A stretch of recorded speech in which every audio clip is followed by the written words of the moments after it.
Hi guys! Welcome to Mama G's channel! So, yes guys, ang tagal-tagal ko hindi nakapag-upload. Grabe kadugay good guys. So ngayon, kaubay na ako, kasama ko ang aking dalaging ding kasi wala siyang pasok kahapon and today. So, wala siyang pasok. So, Jacob lang meron. And ngayon guys, wala akong gym. Kasi bumalik na ako na mag-gym guys. Unsa ba niya akong Tagalog guys eh. So yes, andito kami ngayon sa clinic ng isang dermatologist. Naghintay kami na mag-open yung kanilang clinic guys para magpalista kasi marami akong mga katikati guys. Ayan, ay mga buni char. Ay mga katol-katol guys. Kumusta ang atong pamanit?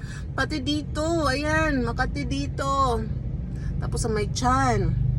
Nag-start to siya 3 days ago nung wala akong masyadong magandang tulog. So, I think pag sobrang stress din, nakaka-create siya ng mga pangangati.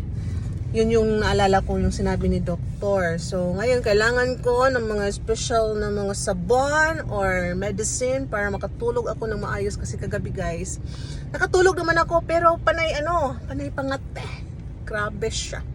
So, yes, andito ako, naghihintay na mag-open ng kanilang clinic. Ayan, parang secretary na yan.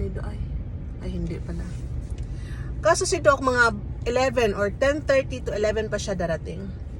Pero, hindi kasi sila nag-a-accept ng appointment ba? Gusto nila kung sino yung naunang pumunta doon na magpalista. Yun yung ililista nila. So, di sila mudawat og advance appointment. Sana all. Pero paano yung mga malalayo, di ba?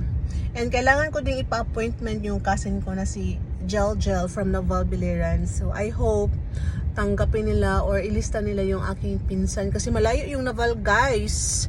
Mga 2 hours yung travel from there to Ormoc. So, yeah, that's it. Walang masyadong ganap, guys. Grabe. Na ako ba? Yung Cindy 5 Fever. Yung kanyang pa-intro na. Ano sa to, Nat? Ano sa to intro ni Cindy? A day in my life as a burikat naabot sa Amerika. But today be Juday. So yes guys, yun lang muna.